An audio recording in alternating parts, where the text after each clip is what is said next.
jobs for those wanting to get skilled, for those in the MSME sector, and almost every section of society, including agriculture, industry, services, exports, to name a few. Indeed, so she focused on 4 broad themes. As Munmun said, employment, skilling, the micro, medium and small industries or enterprises, and last but not the least, the middle class. And this under the rubric or overarching theme of the 4 key stakeholders: youth, women, the poor and farmer.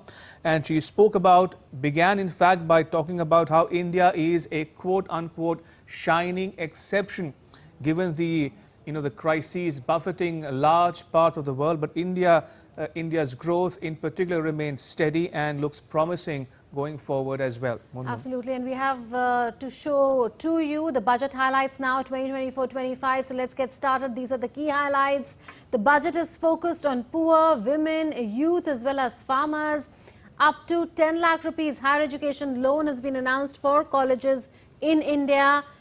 Besides that, working women hostels will be opened and 20 lakh youth will be skilled in the next 5 years. Also, 3 lakh crore worth of schemes for women and girls have been announced. 3 crore additional houses in rural and urban areas has been announced. New 109 high-yielding and climate-resilient varieties of 32 field and cultivation crops will be released for farmers, she said. Also, capital expenditure for the next fiscal year set at rupees 11.1 lakh crore, and 11% increase from the current fiscal year. Government to implement 3 schemes for employment-linked incentives as part of the Prime Minister's package. New airports, colleges and sports infrastructure to be constructed for Bihar. Rupees 26,000 crore expressways announced for Bihar as well. Special financial support through multilateral development agencies for Andhra Pradesh. So the budget is focused on poor, women, farmers as well as youth. Up to 10 lakh rupees of higher education loan has been announced for colleges in India. Working women hostels will be opened. 20 lakh youth will be skilled in the next 5 years. So a lot of focus on education, skilling and employment in this budget. 3 lakh crore worth of schemes have been announced for women and girls. 3 crore additional houses have been announced for rural as well as urban areas. 109 high-yielding, climate-resilient crops for farmers were announced. Capital expenditure for the next financial year has been set as it was in the interim budget of over 11 lakh crore rupees. Also, 11% increase in capital expenditure from the current fiscal year. Government to implement 3 schemes for various incentives. New airports, colleges and sports infrastructure for Bihar announced. 26,000 crore rupees for expressways have been announced for Bihar. Besides that, 15,000 crore rupees for development of Andhra Pradesh in the current fiscal, and the special focus on MSMEs and manufacturing as well. Besides that, the government announces, of course, 9 big priorities in this budget: agriculture, employment, inclusive human resource development and social justice are some of those priorities. Manufacturing and services, urban development and energy transition are some other priority areas. Innovation, R&D, next generation reforms are among others. Budget is focused, as we are saying, on these classes that we've been telling you. So a lot of focus on employment, skilling, education, and of course the tax slabs have been tweaked as well. They've been revised. There's relief for salaried employees or pensioners as well. The angel tax has been abolished. So a lot of changes as far as the tax front is concerned as well.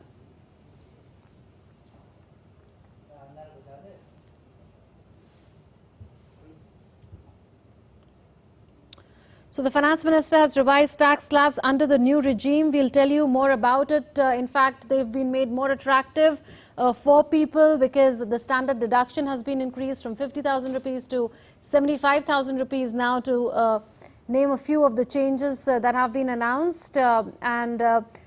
Also, like we've been saying, there's relief for salaried employees, and the finance minister has revised tax slabs under the new regime. The angel tax has been abolished.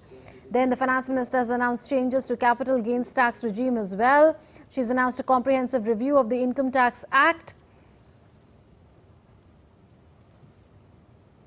58% of the corporate tax from the simplified tax regime in FY23 is what the finance minister said, and total receipts were estimated to be around 32 trillion, expenditure at 48 trillion in the budget for 2024-25. Fiscal deficit has been lowered to 4.9% of the GDP. It was earlier expected that it will be around 5.1% of the GDP, but that estimate has been overshot, and it's 4.9%. Even better is how the overall macroeconomy is looking like.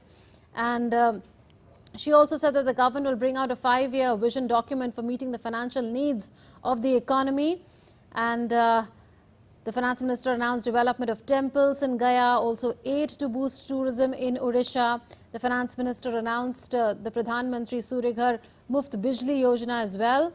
She proposed transit-oriented development plans for cities with population of over 30 lakh. She said that the government will be spending, like we've been telling you, more than 11 trillion rupees or 11 lakh crore rupees plus for capex in the upcoming financial year. Mudra loans limit has been enhanced to 20 lakh rupees from 10 lakh rupees, in good news for small-time entrepreneurs. Also, the finance minister announced $2.2 trillion rupees push to make urban housing more affordable. And there were announcements to the effect of hostels for working women, internship opportunities to 1 crore youth in top 500 companies. She spoke of how 100 branches of India Post Payments Bank will be set up in the northeast.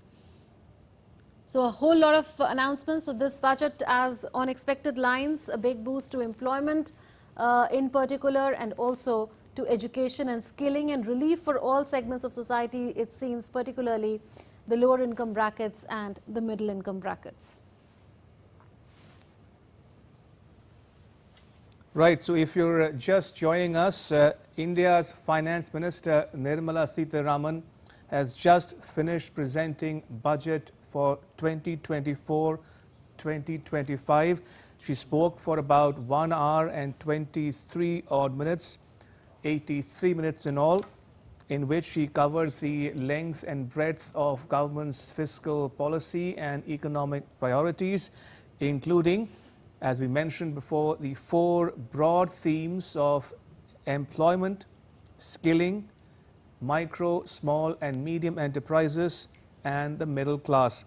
This within the rubric of focusing on the 4 key stakeholders for the government, which are the youth, women, the poor and farmers.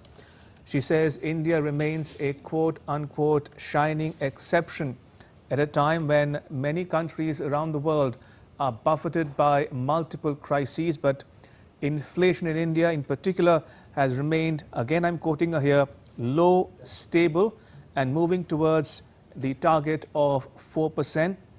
She spoke about the farm sector. She spoke about how the government has continued to extend free ration to millions of people throughout the country.